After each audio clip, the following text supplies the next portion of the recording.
कल संजा के नहीं आई थी तुम्हें बतानी है, चिड़िया मोरी जाने भैया कि चेहरानी है, चिड़िया मोरी जाने भैया कि चेहरानी है, सुनो बुंदेलाजू।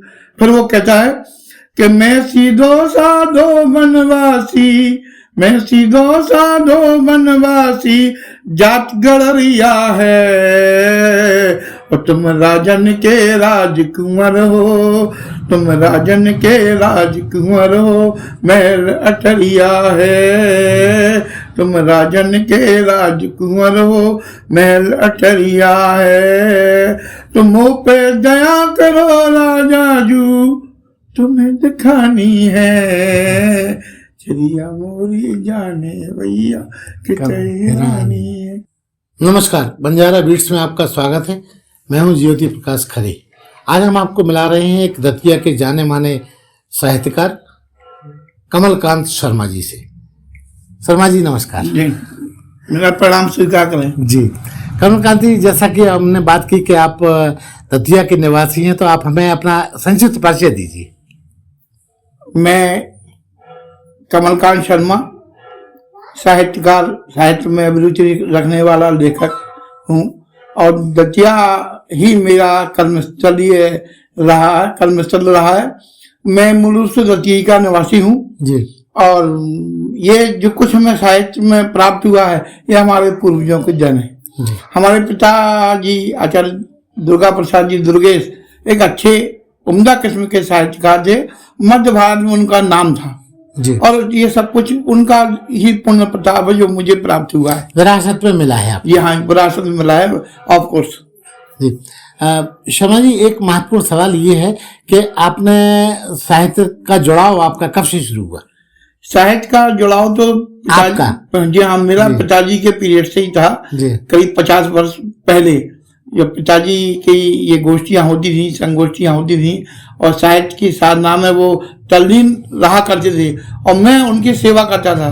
और करीब 20 और 25 वर्ष हमने साहित्यकारों की तन मन धन से सेवा की है। उनके तमाम कपड़े उठाए। जी हाँ, गुरुदक्षिणा। जी हाँ, और वो वही हमें उसका ही प्रतिफल प्राप्त हुआ है। करीब 20-22 साल से हमने लिखना प्रारंभ किया है। माँ सरस्वती जी की कृपा से हम खुद अपना जो स्तर है उस स्तर से लिखते हैं। और समाज जी, मेरा एक सवाल है कि आप किस विधा में लिखते हैं मुख्यतः?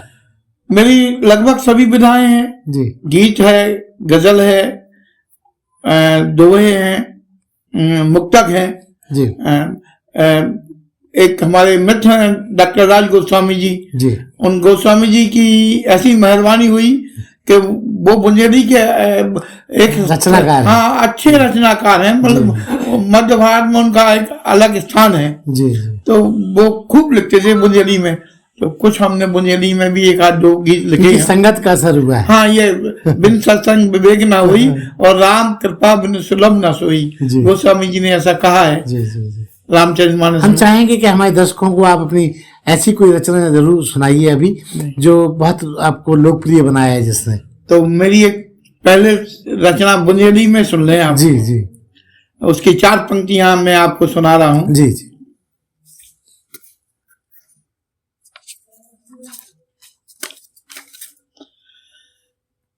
एक बकरी है सर, और बकरी खो गई। एक पाल है ग्रामीण गड़रिया। तो वो चूंकि अब बोलने में वैसा लगता है इसलिए पाल कहने लगे। वैसे मूल रूप से वो गड़रिया है। बुंदेलखंड में गड़री बोलते हैं। और वो गड़रिया का व्यवसाय है मुख्य बकरी जी। वो बकरी उसकी खो गई, वो बेचैन हो गया। उसी को हमने प्रसंग बना के लिखा है हमने जी जी। एक कहानी के रूप में कि कल संजा के नहीं आई थी तुम्हें दिखानी है, और चिड़िया मोरी जाने भैया कि चेहरानी है, चिड़िया मोरी जाने भैया कि चेहरानी है, सुनो बुंदेलाजू क्योंकि ग्रामीण में क्षत्रियों का प्रभाव ज्यादा रहा। तो बंजेला का एक परिवार था, उनकी कोठी थी, तो कोठी में बंजेला जी को प्रणाम करना बहुत जरूरी था। अच्छा। और ये छिरिया मरिया, ये बकरी वगैरह प्राय उनकी दृष्टि में रहती थी, किसकी कहाँ खो गई है वो बता देते थे। तो उसको ही हमने बनाया है कि कल संजा के नहीं आई थी तुम्हें बतानी है, छिरिया मोरी जाने भैया कि तेहरानी है, छिरिया मोरी जाने भैया कि तेहरानी है, सुनो बंदेला जू।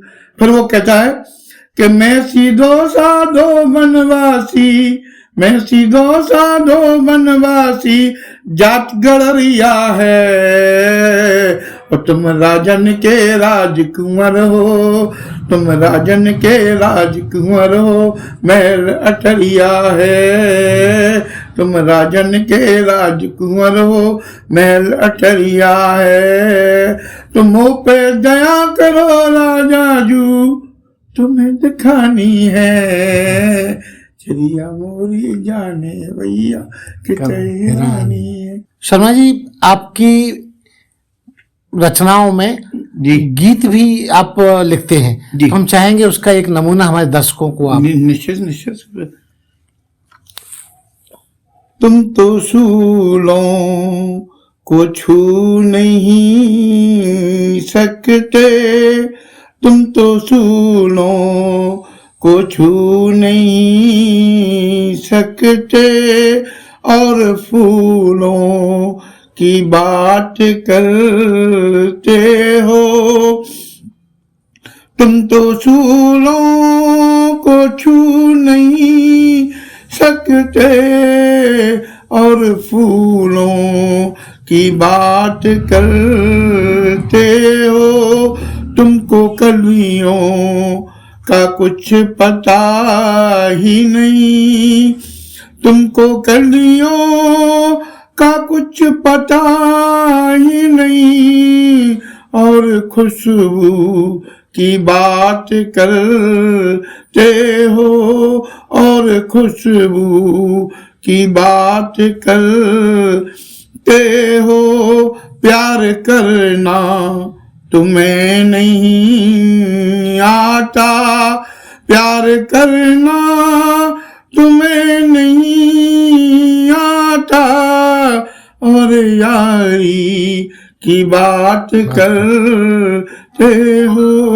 और यारी की बात करते हो, तुम क्या जानो दिल लगी क्या है, तुम क्या जानो दिल लगी क्या है, दिल लगाने की बात करते हो, दिल लगाने की बात करते हो। इस प्रकार के गीत में लिखता हूँ।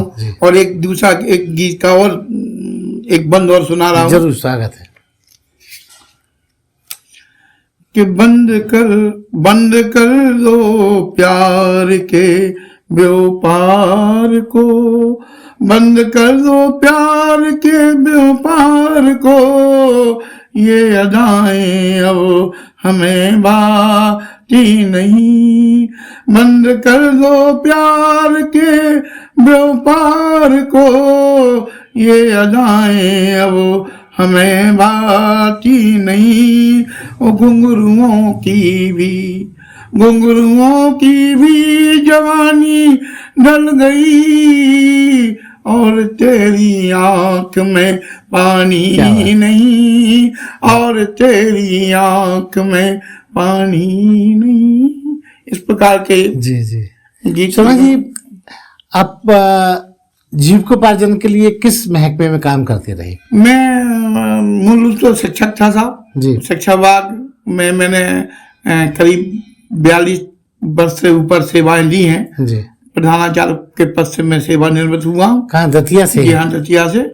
पीठ के पास माध्यमिक विद्यालय क्रमांक 2 मेरी कर्म चली रही जी। और माँ की कृपा से मेरी 15 सेवाएं उसी विद्यालय में चलती रही। अच्छा अच्छा। 2-4 प्रमोशन भी हुए, मैंने प्रमोशन को अवॉइड किया और उसी विद्यालय में सेवाएं देने का संकल्प लिया जी। और उनकी कृपा से मैं आज उसी विद्यालय से सेवानिवृत्त हुआ हूँ। शर्मा जी, आप हमें ये बताइए कि आपका लेखन के अलावा जी और ऐसा कौन सा शौक रहा है जो लोगों को पता ही नहीं? लेखन के अलावा मेरा व्यक्तिगत शौक तो ये रहा कि एक अच्छी सोबत मिले, अच्छे लोगों के साथ बैठूं। गोस्वामी तुलसीदास जी ने जैसा लिखा है कि बिन सत्संग विवेक ना हुई और राम कृपा बिन सुलभ ना सोई। सो उस महान व्यक्तित्व की अवधारणा को मैंने आत्मसात किया और आप जैसे तमाम महापुरुषों के साथ में बैठने का मुझे सौभाग्य प्राप्त हुआ, जिसकी वजह से मैंने यह सोचा कि मेरा जो शेष जीवन है उसको विशेष कैसे बनाऊं। तो भगवान की कृपा, मेरे गुरु जी का आशीर्वाद, माई महाराज दतिया की पीताम्बरा माँ की मेहरबानी से मैंने एक लघु खंड काव्य लिखा है। भगवान राम के प्रति मेरा जो अगाध स्नेह रहा, उसमें क्या विशेषता है? उसमें करीब हमने 2200 छंद लिखे साहब जी। और विशेषता ये रही कि गोस्वामी तुलसीदास जी ने 7 खंडों में 7 सोपानों में उसे पूर्ण किया है और वाल्मीकि जी ने 6 खंडों में उसे पूर्ण किया है। आनंद रामायण आदि तमाम रामायणों का अध्ययन करने के बाद मैंने ये जो 2200 छंद लिखे हैं जी, ये हमारे जो उन्मुख छंद हैं। अच्छा। और उन्मुख छंद में ये उन्मुख छंद का मतलब क्या निकाला जाए? उन्मुख छंद में कोई मात्रा दोष नहीं होता। अच्छा। कभी मात्रा ऊपर नीचे भी हो जाती है तो उसको लोग बात ज्यादा तवज्जो नहीं देते। और वो कृपा उनकी हुई है प्रभु की, हनुमान लाल की कृपा, माँ सरस्वती की कृपा से ये हमने जो लिखा है, ये मत पे शासन इसको प्रकाशित कर रहा है अपने मूल्य पे। हाँ, मत पे शासन अपने ही मूल्य पे कर रहा है जी। कब तक ये ग्रंथ आ जाएगा? बहुत जल्दी बाजार में आने वाला है, वो समाज के सम्मुख इसको प्रस्तुत किया जाएगा।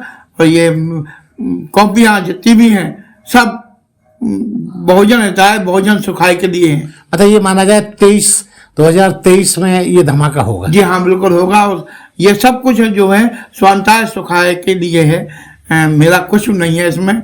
मैं तो उस महान कवि की जो पंक्तियां आपके सामने प्रस्तुत कर रहा हूँ, एक बिहार के कवि हैं कमल जी, मेरे नाम राशि हैं, उन्होंने लिखा है कि अपना क्या है इस जीवन में, सब कुछ दिया उधार और सारा लोहा आपका केवल अपनी धार। तो अपनी धार है, आप सब लोगों के साथ में उठा बैठा हूँ और ये हमने जो प्राप्त हुआ है आगे यदि आपकी अनुमति तो वो उसके महिमा प्रभु श्री राम। हाँ, कुछ छंद आप हमारे दर्शकों को सुनाइए। ये सब प्रभु की कृपा है, उनका ही पुरस्कार मुझे प्राप्त हुआ है। जी, जी। और उसकी हम 4-6 छंद आपको सुना रहे हैं कि कर दी कृपा रघुनाथ ने इस दास पर सुन लो सभी, कर दी कृपा रघुनाथ ने इस दास पर सुन लो सभी, और भूल ना पाएंगे हम प्रभु राम की महिमा कभी। इस प्रकार के छंद हमने इसमें लिखे हैं जी। और 2-3 छंद लिख रहे हैं। जरूर स्वागत। जी हाँ, कि महिमा प्रभु श्री राम की लिखवाई गणनाथ, लियो आसरो वाल्मीकि को तुलसी बाबा साथ, कि कवि के इस संकल्प में माँ का है वरदान, और महिमा प्रभु श्री राम की गाता रहे जहान, कि महिमा है श्री राम की और राम के पुरुषार्थ की, कलमशों को दूर करती है कथा कल्याण की। इसमें हमने थोड़ा सा सर ये और कि सारे ग्रंथ जो सृष्टि में है, पृथ्वी पर है, वो सब परमात्मा शिव की देन है जी। और मैया पार्वती उनकी प्रेरणा है जी तो हमने एक छंद, एक दोहा लिखा था जी जी कि कल कल करती है सदा पीर निवारण गंग, हिमगिर पर भोले बसे पार्वती के संग। ये सब कुछ उनकी महिमा है। जी पृथ्वी पर जितने भी ग्रंथ हैं, जितने भी उपाख्यान दिए गए हैं, वो सब परमात्मा शिव की महिमा है, उनकी महिमा है। उन्हीं ने रच महेश निज मानस राखा। गोस्वामी जी ने भी उल्लेख किया है कि प्रभु ने इसको राम के जो आचरण को, जो रामायण के रूप में आया, रामचंद्र मानस के रूप में आया, पहले उन्होंने इसकी रचना की और रचना करने के बाद अपने मानस में अंतःकरण में रखा और समय के साथ उसको जो समाज के सामने प्रस्तुत किया। उसी प्रकार से हमने भी अपने गुरुदेव और माँ पीताम्बरा की कृपा से ये सब कुछ किया। और करने में इसमें थोड़ा सा हमने इसको आपको रचने में कितने वर्ष लगी? करीब हमें 2.5 वर्ष लगा था। कोरोना काल की उपलब्धि है ये। कोरोना काल में जब लोग भयभीत थे और घर से नहीं निकल रहे, तब आप इसका हमने रचना कर रहे थे। हाँ, हमने इसकी रचना की है। और रचना करने के बाद हुआ क्या, एक हमने भजन लिखा था। अच्छा, मैं आपको बताऊं जी भगवान राम के प्रति कि जिसको जो कहना है उसको कहने दो, और राम भरोसे रहो मुझे भी रहने दो। ये भजन की प्रेरणा है कि ये ग्रंथ लग गया। और ग्रंथ में हमने थोड़ा सा यही लिखा, ये 2 छंद और सुना रहा हूँ आपको जी जी कि गांव गांव में फैल चुकी है चर्चा किसी सुजान की, वो अपना जीवन सफल बनाने कथा सुनो भगवान की। तुलसीदास यहीं के कवि के कथा लिखी श्री राम की, और धन्य धन्य उस लोक कवि को आन रखी हनुमान की। अद्भुत ग्रंथ लिखा तुलसी ने लिखी बात कल्याण की, और रोम रोम में समा गई है कथा प्रभु श्री राम की। इस प्रकार के करीब 2200 छंद लिखे हैं। और शर्मा जी, एक महत्वपूर्ण सवाल जी हाँ कि चूंकि आपने इतना बड़ा ग्रंथ रच डाला कोरोना काल में, ये बहुत बड़ी उपलब्धि है जो दर्शकों को जल्दी पढ़ने को मिलेगी। जी और भी ऐसी कोई ख्वाहिश है जो आपको लगता है पूरी होने के लिए अभी बाकी है? सर, मानव स्वभाव जिज्ञासु होता है जी जी और जिज्ञासाओं से भरा उसका संपूर्ण जीवन होता है। पल पल क्षण क्षण में जिज्ञासा एक अंतःकरण से प्रकट होती है। वो मानव मन लालची होता हाँ, है। बस वो हाँ, तो वो मन में तमाम उत्कंठाएं और बड़ी बड़ी योजनाएं रहती हैं। तो एक आध योजनाओं को हमें दर्शकों के साथ शेयर करें। उन योजना में मैं आपको एक बात बता रहा हूँ कि निकट भविष्य में मेरा एक दूसरा भी लघु खंड का आप समाज के सामने आएगा। महाभारत में करीब 100-200 पात्र हैं, करीब जी। लेकिन हमने सोचा कि किस पात्र को उजागर किया है। तो मेरा त्याग, तपस्या और बलिदान और अपने हस्तिनापुर की सीमाओं के प्रति दृढ़ संकल्प ऐसे व्यक्तित्व को लिया, हमने ढूंढा जिसका नाम भीष्म पितामह है। और भीष्म पितामह के ऊपर मैंने कुछ छंद लिखे हैं जी। उसका एक छंद में आपको सुना रहा हूँ कि पड़े हुए थे भीष्म पितामह बाणों की सैया पर, पड़े हुए थे भीष्म पितामह बाणों की सैया पर, और महायुद्ध की जिम्मेदारी थी उनके कंधों पर। एक सेनापति के ऊपर जिम्मेदारी थी महायुद्ध की और वो बाणों की सैया पर डला था कि इसका कारण क्या है, उसको हमने पूरा डिटेल में लिखा है और बहुत जल्दी आप। तो ये ग्रंथ भी 23 में आने की संभावना है? ये तो साहब 23 में नहीं आ पाएगा, 24 तक आ पाएगा। लेकिन ये भगवान प्रभु राम की जो प्रभु राम की महिमा है ये आपके सम्मुख जल्दी से जल्दी शायद अगले महीने तक आए जी। तो ये थे कमलकांत शर्मा जी, दतिया निवासी, जो अपनी साहित्यिक यात्रा को बंजारा बीट्स के साथ शेयर कर रहे थे। बंजारा बीट्स से बात करने के लिए शर्मा जी बहुत बहुत धन्यवाद। मैं बंजारा बीट्स को हृदय की गहराइयों से प्रणाम करता हूं और उनके उज्जवल भविष्य के लिए दिल की कामना है। उनकी पूरी टीम को शुभकामना है कि वो एक ऐसा नेक काम कर रहे हैं कि जो पथ प्रदर्शक की तरह है। समाज को एक नई चेतना, जागरूकता और समाज को अनेक प्रकार से लाभान्वित करने का जो संकल्प है, उसके लिए ढेर सारी बधाइयां मेरी तरफ से। बहुत बहुत धन्यवाद। इस चैनल को लाइक और सब्सक्राइब करना ना भूलें। देखते रहिए बंजारा बीट्स।